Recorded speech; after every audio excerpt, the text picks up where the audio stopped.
আজ আমরা এই আম ডালটা বানাবো। গরমের দিনে আম ডাল বেশ ভালো লাগে খেতে। এর জন্য লাগবে কাঁচা আম। এবার আমগুলোর মুখগুলো আমি প্রথমে কেটে নিচ্ছি। তারপর ওটা ছুলে নিলাম, ছুলনি দিয়ে সেটা আমি ভালো করে ছুলে নিলাম।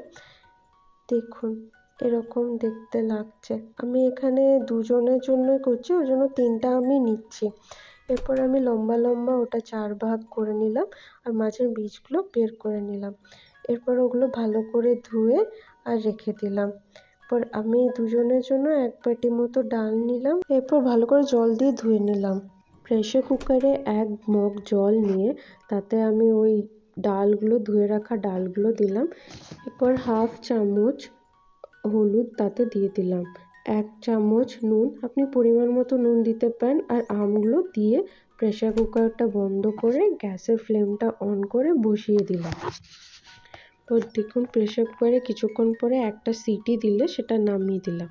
এরপর কড়াইয়ে কিছুটা সরষের তেল দিলাম আর ফোড়নের জন্য কালো সর্ষে দিয়ে দিলাম। গোটা সর্ষে দিয়ে আমি ডালটাকে আবার দিয়ে দিলাম।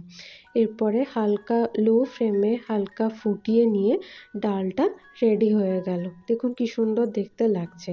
এরপর গরম গরম ভাতের উপর সেটা আমরা ডালটা দিয়ে দিলাম। দেখুন এই গরমে টক কাঁচা আমের ডাল খুব ভাল লাগে। কেমন লাগলো জানাবেন। Thank you.